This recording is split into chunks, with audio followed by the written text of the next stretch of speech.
está escrito assim, Mateus 6,10, parte A, é a primeira parte do pedido da oração do Pai Nosso que Jesus nos ensinou. Vamos juntos? Venha o teu reino, faça-se a tua vontade, assim na terra como no céu. Venha o teu reino. Vamos orar. Senhor nosso Deus e nosso Pai, é com muita alegria e gratidão ao Senhor que nós aqui nos reunimos como igreja do Senhor para te louvar, para te glorificar, para render graças ao Senhor, porque o Senhor é bom e a tua misericórdia dura para sempre. Aqui estamos com a tua palavra aberta ante os nossos olhos e precisamos que o teu Espírito Santo, Ele mesmo, possa ministrar sua graça, sua unção, o seu poder sobre a vida de cada um de nós. Estamos inteiramente nas tuas mãos, ó Senhor. Queremos pedir que o seu Espírito Santo derrame a sua unção sobre o coração de cada um de nós e que cada palavra que agora será pronunciada nos comentários, na exposição da tua palavra, possam ser palavras de vida, de transformação, de edificação do teu povo. Nós pedimos que o Senhor influencie de uma forma poderosa esse lugar e os nossos corações, e que eles sejam aquecidos pela tua santa presença. Assim nós pedimos em nome de Jesus. Amém? Louvado seja Deus. Vamos mais uma vez ler, agora sim. Venha o teu reino, faça-se a tua vontade, assim na terra como no céu. Amém. Por favor, pode sentar. O reino de Deus sempre foi o coração da mensagem de Jesus. Ele começou o seu ministério anunciando: o tempo está cumprido e o reino de Deus está próximo. Arrependei-vos e crede no Evangelho. A mensagem do reino de Deus, a vinda do reino de Deus, sempre se constituiu também no cerne da mensagem da igreja. Atos dos Apóstolos começa com Pedro anunciando o Evangelho, anunciando a vinda do reino de Deus no Pentecostes, e termina com Paulo lá em Roma, anunciando o reino de Deus, diz Atos 28:31, pregando o reino de Deus e ensinando com toda a liberdade as coisas pertencentes ao Senhor Jesus, sem impedimento algum. Ao longo da história, a igreja sempre compreendeu que o reino de Deus, a mensagem do reino de Deus, a vinda do reino de Deus é, com certeza, a mensagem principal da igreja. E é também aquilo que Jesus nos ensinou a pedir. Na chamada oração dominical, a oração do Pai Nosso, Ele nos ensinou que ao orarmos e dissermos: Pai Nosso que está no céu, santificado seja o teu nome, venha a nós o teu reino. Nos ensinou a pedir o reino de Deus. A igreja precisa entender que a sua mensagem é a expansão do reino de Deus, é anunciar aos homens, é proclamar aos homens o reino de Deus, anunciar aos cativos, anunciar aos feridos, anunciar aos abatidos, anunciar aos homens, aos corações feridos, que o reino de Deus chegou. Embora nós estejamos vivendo hoje, nesses dias, uma tensão que a gente chama da tensão do já e do ainda não. Isso quer dizer o seguinte, que o reino de Deus já veio. De uma forma inaugural, o reino de Deus já veio em Cristo Jesus. Lá em Cafarnaum, quando Jesus abriu as Escrituras Sagradas e leu o profeta Isaías, ele disse: hoje se cumpriu as Escrituras que aqui dizem que o reino de Deus está sendo anunciado, o reino de Deus chegou. A vinda de Jesus definitivamente mostrou aos homens, inaugurou na terra uma vinda de domínio, de governo de Deus. Diante de Jesus, as doenças batiam em retirada, os demônios tremiam e saíam. Diante de Jesus, todo tipo de mal não resistia, não ficava de pé. A vinda do Messias, do Salvador, significava que o governo de Deus estava chegando, estava presente. Portanto, nesse sentido, a cruz do Calvário representa essa inauguração do reino de Deus aos homens. E quando aos pastores, e quando é anunciado lá em Belém que o reino de Deus chegou, que o Emanuel chegou, que o Deus conosco chegou, significa exatamente isso.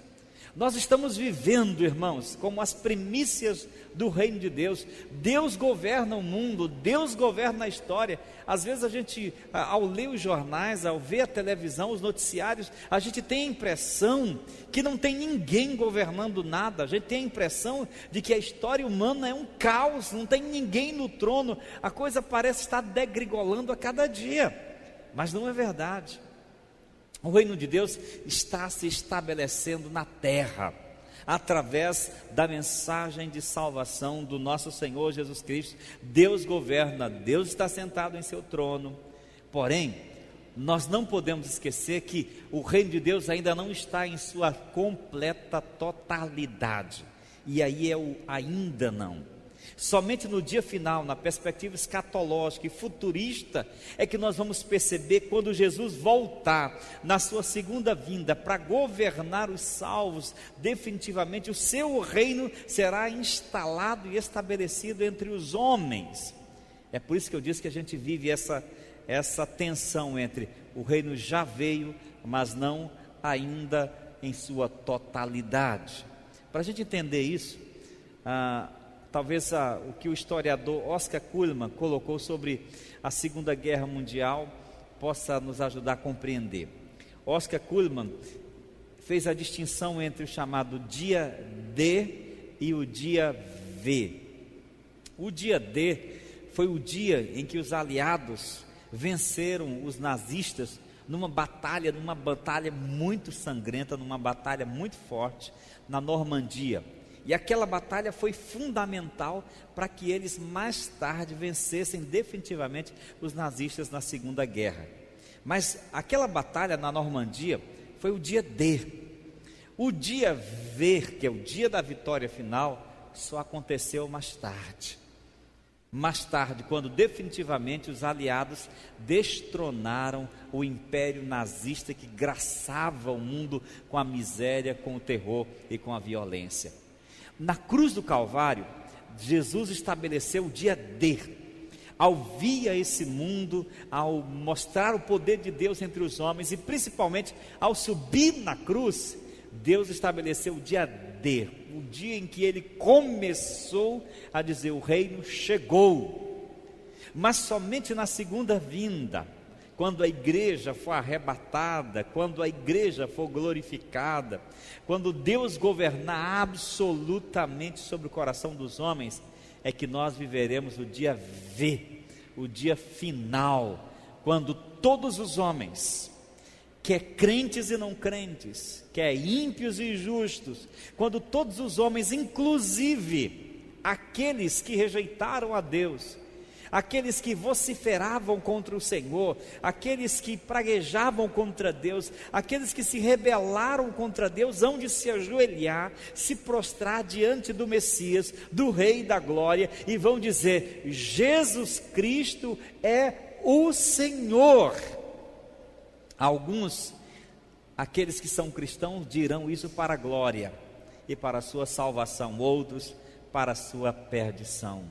Por isso, irmãos, a igreja, ela é a comunidade do reino de Deus, ela é a expressão do reino de Deus. Ela não é o reino de Deus em sua totalidade, porque o reino de Deus é muito mais amplo, ele é muito mais extenso, ele é muito mais profundo, mas a igreja é o agente, e a igreja é a comunidade desse reino.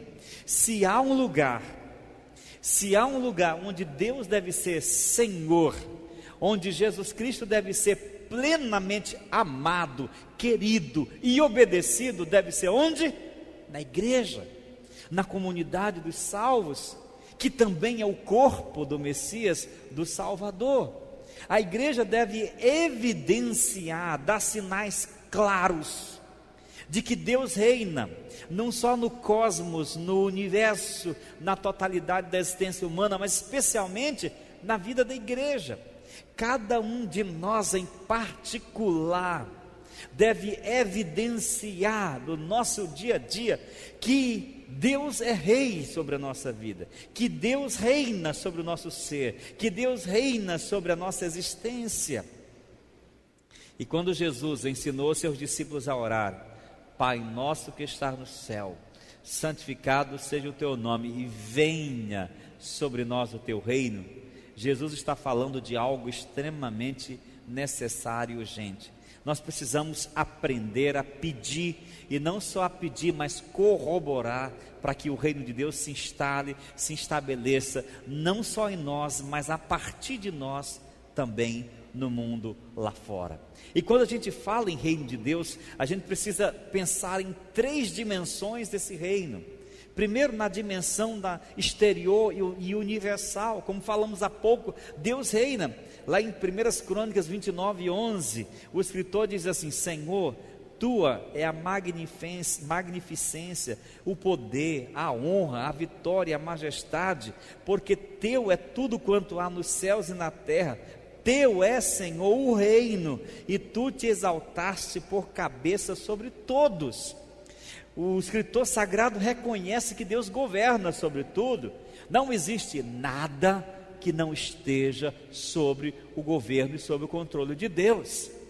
Não existe nada que atrapalhe a ação de Deus. Ele é Senhor.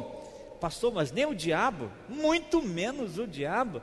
A Bíblia diz: o Senhor, agindo eu, diz o Senhor, quem impedirá? As pessoas hoje me parece que estão lidando com uma mentalidade em que veem Deus como um Deus tão pequeno, um Deus que tem planos, mas esses planos foram atrapalhados pelos homens, esses planos foram prejudicados pela conspiração humana, esses planos foram abortados pelo diabo. Não é nada disso. Quando Deus age, quando Deus quer, quando Deus faz a sua vontade, absolutamente não há nada, irmãos, nada que impeça a mão do Senhor de cumprir os seus planos e a sua vontade. Nem mesmo os corações mais duros, nem mesmo o demônio mais forte pode impedir o agir do Senhor. Ele é Deus, Ele triunfa Deus. E quando a Bíblia diz que Jesus Cristo conduz triunfantemente, Deus nos conduz triunfantemente em Cristo Jesus, é exatamente essa visão de um Cristo exaltado e glorificado que conduz o seu povo. Não pense que o seu Deus é um Deus que pode ser sabotado, que pode ser atrapalhado. Olha, Deus tem muitas boas intenções para com você, mas infelizmente o diabo não deixa você ser abençoado. Olha, Deus tem muitas boas intenções para com você, mas infelizmente o fulano não deixa. Pare com isso. Deus, é Senhor, Ele é governador absoluto do universo. E por mais que os homens cometam suas bobagens, façam suas loucuras, a história humana está sendo conduzida para um fim, para um propósito final. Inclusive a minha vida. A minha vida não é um caos. O dia da minha partida está escrito nas palmas das mãos de Deus.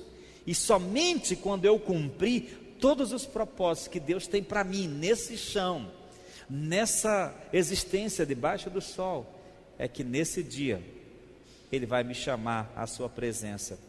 O reino de Deus é o governo exterior e universal de Deus sobre todas as coisas, mas há também uma outra esfera do governo de Deus, é o governo de Deus na esfera interior e individual dos seres humanos.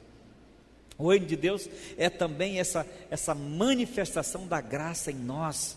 Quando Nicodemos foi visitar Jesus à noite e fez aqueles elogios, Jesus disse para ele: Nicodemos, na verdade eu te digo, se você não nascer de novo, você não poderá ver o reino de Deus. Nicodemos ainda não fazia parte do reino de Deus. Ele era um homem religioso, mas estava de fora do reino de Deus, como muitos religiosos hoje também estão de fora do reino de Deus. E por que estavam de fora do reino de Deus? Porque estava ele e porque muitos estão ainda hoje. Porque religião não é a mesma coisa que conversão.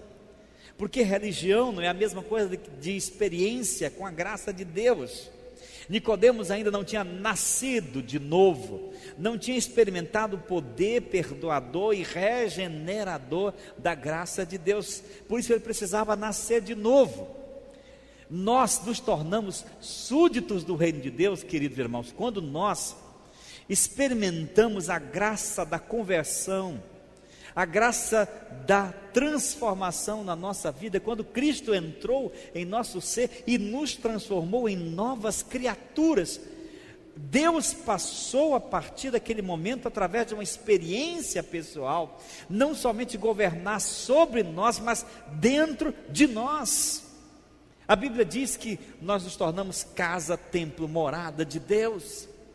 Por isso, se há um lugar, como eu já disse há pouco, em que Deus deve ser plenamente amado, plenamente obedecido, plenamente querido, deve ser na igreja, e especialmente deve ser na vida de um cristão, de um servo de Deus. Quando nós experimentamos a graça de Deus na nossa vida, nós nos tornamos herdeiros do reino de Deus. E o reino de Deus é essa experiência, que é a conversão, essa experiência que nos põe na família de Deus e no reino de Deus. Infelizmente nós vivemos hoje uma época em que as pessoas pensam, em que elas de um certo modo estão profundamente enganadas ao imaginar que o simples fato de fazer parte da igreja, tornar-se membro da igreja ou de frequentar a igreja, as torna filhas de Deus, herdeiros de Deus. Não, absolutamente não. A adesão nunca será, nem de longe, uma experiência que nos colocará dentro do reino de Deus. A porta do reino de Deus é Jesus Cristo, e a experiência que nos faz entrar nessa porta se chama nascer de novo, conversão. Como eu falei pela manhã, o que é um cristão? Um cristão é uma pessoa, um pecador que um dia reconheceu a sua pecaminosidade e foi atraído pela graça e pela santidade de Jesus, e arrependido dos seus pecados, entregou toda a sua esperança ao Filho de Deus, experimentando em seu interior a obra e a graça que o fez em uma nova pessoa. Paulo fala muito bem sobre isso em 2 Coríntios 5,17, quando ele diz: se alguém está em Cristo, é nova criatura, as coisas velhas já passaram e tudo se fez novo. E tudo se fez novo, mas esse tudo se fez novo, queridos, não se trata de uma nova roupagem na linguagem, não se trata de meras mudanças de hábitos, não se trata de reparos nos nossos comportamentos éticos e morais, não se trata de uma ajeitada num reboco da parede que estava caindo, não.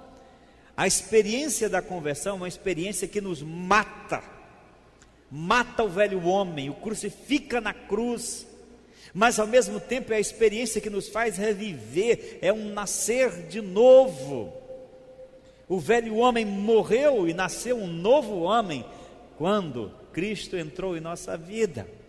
A mulher adúltera de João capítulo 8, depois de perdoá-la, Jesus disse: vai e não peques mais.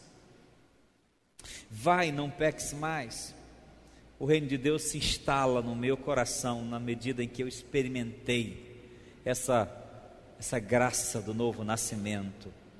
Mas também o reino de Deus se manifestará na esfera escatológica e espiritual no futuro, quando o reino messiânico de Jesus se instalar definitivamente e o seu trono ficar entre os homens, como diz Apocalipse 11:15, quando nós testemunharmos, e os nossos olhos virem, e nossos ouvidos ouvirem, e testemunharmos de primeira mão aquilo que Deus fará no dia final. Diante disso, dessas considerações preliminares, a grande pergunta que nós precisamos fazer é: quem é que pode pedir venha sobre nós o teu reino. Quem pode pedir? Quem deve fazer essa súplica a Deus?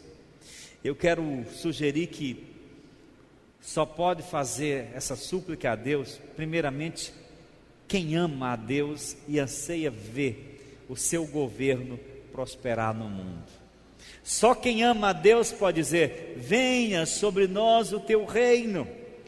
É o mesmo que dizer: Senhor, venha abrir os meus horizontes de visão para eu enxergar a tua obra no mundo, para que eu me envolva contigo nessa tua obra, na obra que Deus está fazendo. Como comunidade do reino, igreja, nós não somos espectadores daquilo que Deus está fazendo, nós somos parte da missão e da obra de Deus. Devemos tomar parte daquilo que Deus está fazendo no mundo. A igreja é chamada para ser arauto da verdade, testemunha da justiça. A igreja é chamada para ser farol, para conduzir os homens das trevas para a luz, pois ela é sacerdote real, nação santa, povo de propriedade exclusiva de Deus. E como tal, ela quer ver o governo de Deus prosperar no mundo. Basta de governos humanos. Estamos fartos, estamos já assoberjados de tanta miséria causada pelo governo dos homens e pelo governo do diabo nesse mundo. Eu, sinceramente, não tenho nenhuma esperança humanas. Não acredito que meu país vai melhorar porque o partido A vai assumir, porque o partido B vai assumir, porque o político tal vai assumir. Eu não acredito nisso. Vindo dos homens, o melhor que nos podem dar são corrupção, pecados, injustiças, o que nós testemunhamos nos nossos dias nesse quadro caótico de político e econômico que nós vivemos, de decepção. O que nós podemos esperar dos homens são essas coisas, mas a nossa esperança deve estar no governo de Deus, no governo dele através de nós e na igreja, porque se alguma coisa boa, irmãos, tem que acontecer nesse mundo, não sai dos governos humanos, deve sair da igreja. É a igreja, já que os homens e o mundo de maneira geral está no maligno. 1 João 5,19 diz assim: sabemos que somos de Deus e que o mundo inteiro jaz no maligno. O que se espera de um filho de Deus, de uma filha de Deus, de um servo de Deus, de um súdito do reino de Deus, é que ele ame a Deus e queira ver o seu reino prosperar no mundo. E é incrível, irmãos, como tem gente que investe em tanta coisa menos no reino de Deus. A gente vê pessoas investindo em projetos, em ONGs, em projetos, alguns sem maior fundamento. A gente vê pessoas investindo fortunas em reais, em dólares no mundo, em ONGs para cuidar de formigas. As formigas do planeta estão em extinção, a ONG fulano de tal vai cuidar. Aí o sujeito investe milhões de dólares para cuidar das formigas do planeta. A ONG fulano de tal está cuidando dos cães, dos cachorros abandonados. Sujeitos levantam fortunas para ajudar aquela ONG a cuidar dos cachorros do planeta. A ONG fulano de tal está se especializando em cuidar de uma árvore, um tipo de árvore, um tipo de vegetação do planeta. E investem-se milhões, pessoas da iniciativa privada investem milhões. É claro que as formigas, coitadas, que os cães, que a natureza tem que ser cuidada. Mas o reino de Deus, a causa mais nobre de todas, a gente não encontra tanta gente com essa disposição para investir nele. O reino de Deus, que é a maior de todas as causas para resgatar a alma humana, não encontra tantos entusiastas para investir no progresso do reino de Deus. É por isso que Jesus disse que o que Deus quer de nós é que nós o amemos com todo o nosso coração, com toda a nossa alma, com toda a nossa força, com todo o nosso entendimento e também com todo o nosso bolso. Um amor pela metade não é amor, é falsidade. Ou amamos ou não amamos de maneira nenhuma. Só pode dizer: venha sobre nós o teu reino quem está disposto a querer que o governo de Deus prospere no coração humano das pessoas, tantas pessoas padecendo. Em segundo lugar, só pode dizer: venha sobre nós o teu reino quem está disposto a se sujeitar a esse governo de Deus. Ora, eu não posso dizer: Senhor, venha sobre nós o teu reino, porque e ao mesmo tempo eu trabalho contra os planos desse reino. Eu não estou disposto a me submeter a esse governo. Eu tenho que dizer: Senhor, vem vencer os meus pecados, vem me transformar na pessoa que o Senhor quer que eu seja, pois eu sou teu, só teu, sou propriedade sua. Reina sobre os meus pensamentos, Senhor. Eu quero que o Senhor governe os meus pensamentos para a santidade. Reina nas minhas palavras, na minha boca, santifica, Senhor. Reina nas minhas finanças, Senhor. Reina nos meus sentimentos, Senhor. Reina na minha vida financeira, Senhor, na minha vida familiar. Senhor, reina sobre mim. Nós cantamos um cântico que a gente pede: sobre toda a terra tu és o rei. A gente exalta a Deus, aí diz: reina em mim, Senhor. Até que ponto eu estou disposto a permitir que Deus tenha controle da nossa vida, da minha vida plenamente? Às vezes nós fazemos como aquela pessoa que nós convidamos para passar alguns dias na nossa casa, e nós damos a ela acesso à cozinha, acesso ao banheiro, à sala de estar, mas existe um cômodo da nossa casa que nós não damos acesso a esse convidado: o quarto do casal. Mas se nós convidamos Jesus para fazer parte da nossa vida, nós não podemos lhe vedar nada. Tudo da nossa vida tem que estar ao alcance do Senhor. Ele tem que governar as minhas finanças, os meus sentimentos, os meus pensamentos, as minhas palavras. É exatamente isso que Paulo pensa quando ele diz em Gálatas 2:20: já estou crucificado com Cristo, e não vivo mais eu, mas Cristo vive em mim. E esse viver que eu tenho agora, eu vivo pela fé no Filho de Deus, que me amou e se entregou por mim. Paulo era um homem rendido a Deus, uma alma entregue a Deus, um ser completamente nas mãos do Senhor. É o que eu devo ser, é o que você precisa ser, é o que nós precisamos ser. Eu não posso dizer: venha sobre nós o teu reino, venha sobre mim o teu reino, quando eu digo assim: Senhor, isso aqui é só meu, não é do teu reino. Senhor, essa parte aqui deixa para mim, não para o teu reino. Senhor, esse lado da minha vida, deixa que eu controle, não o teu reino. A igreja precisa ser a comunidade onde Deus reina absolutamente.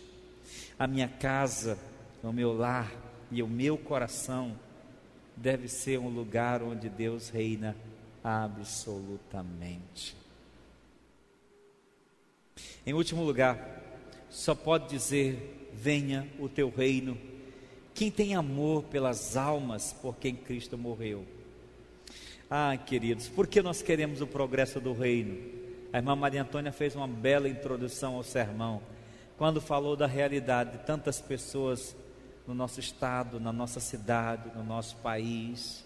Quantas pessoas morrendo sem Cristo, angustiadas, sem esperança, perdidas em tantos caminhos errados, caminhos que para eles parecem bons aos seus olhos, mas que no final é morte. Quando eu digo: venha sobre nós o teu reino, eu quero dizer: Senhor, vem vencer o pecado e arrancar os homens desse cativeiro das trevas, como fizeste comigo, faze com os outros, Senhor. Quando eu digo: venha sobre nós o teu reino, eu faço isso com o gesto de quem quer que cada alma que está na penumbra do pecado seja resgatada das trevas e venha para Deus. Eu disse pela manhã que falar de Jesus é uma experiência que só pode fazer quem já conheceu Jesus. É uma experiência daquilo que nós vimos e ouvimos, como disse Pedro em Atos. Quando nós tivemos um encontro com Jesus, nós fomos motivados a falar dele, a compartilhar seu amor para com as pessoas, a falar daquilo que ele fez na cruz. Irmãos, olha só, quantas pessoas estão dando cabo de suas vidas, porque não conhecem a graça salvadora de Deus. E nós, o que estamos fazendo? Nós estamos calados. Quando o Sinédrio exigiu que Pedro e João se calassem, não mais pregassem no nome de Jesus, Pedro ousadamente ergueu a sua voz e disse: homens, julguem se é justo eu obedecer a vocês ou a Deus, pois nós não podemos deixar de falar das coisas que temos visto e ouvido. O Verbo se fez carne, habitou entre nós, nós vimos o seu poder curando os homens, o seu poder governando sobre os homens. Vimos a salvação materializada no Logos da vida, no Jesus de Nazaré. Como vocês podem querer nos fazer calar? Venha a nós o teu reino. Requer de nós um amor pelas almas por quem Jesus Cristo morreu. E assim como Jesus disse para Paulo lá em Corinto: Paulo, não fale e não te cales, porque ainda tem muita gente na cidade de Corinto. Ele diz para mim, para você nessa noite: domingos, Igreja Batista no Bela Vista, fala e não te cales, porque eu tenho muitas famílias no bairro Bela Vista, muitas famílias na Zona Sul, muitas famílias em Teresina, muitas famílias nesse estado que são minhas e que vocês precisam alcançá-los com a graça de Deus. Irmãos, nós devemos ter compaixão, a mesma compaixão que enchia o peito de Jesus, quando ele disse certa feita, vendo as multidões, disse o evangelista Mateus, compadeceu-se delas, porque estavam aflitas como ovelhas que não têm pastor. E olhando as multidões, ele disse: vocês não dizem que faltam 4 meses para a ceifa? Eu digo, olhem, levante os olhos, os campos estão brancos para a ceifa. E mais uma vez, arrancando um brado de compaixão, disse: a seara é grande, mas os trabalhadores são poucos. Roguem para que o Senhor mande trabalhadores para a seara. Igreja, nós somos a agência do reino de Deus, a comunidade onde Deus governa. E por isso, como povo de Deus, como nação de Deus, como comunidade de expressão, de sinal visível de que o reino de Deus existe e é real na nossa vida, nós precisamos levar aos outros que não têm Jesus. Mas para isso temos que amar as almas dos que estão se perdendo, das milhares de famílias ao nosso redor que estão sendo desmoronadas por um divórcio, por aqueles jovens que estão nas drogas agora, por aqueles casamentos que estão desmoronando, por aquelas pessoas que estão prostradas perante ídolos humanos. Deus quer que o reino dele chegue até elas, por meio de você. Venha sobre nós o teu reino. Para terminar, você está pronto para fazer esse pedido? Você pode fazer esse pedido? Você de fato quer ver o progresso do reino de Deus? Você o ama o suficiente para isso? Você está se submetendo ao governo de Deus na sua vida? Você tem amado as almas daqueles por quem Jesus morreu? Eu quero convidar você nesta noite a erguer os seus olhos, a sua voz ao céu. Vem, Senhor, sobre Teresina, vem, Senhor, sobre a minha família, sobre os meus parentes, sobre os meus colegas de trabalho. Vem, Senhor, sobre os meus colegas de sala de aula. Vem, Senhor, sobre os meus vizinhos, o teu reino.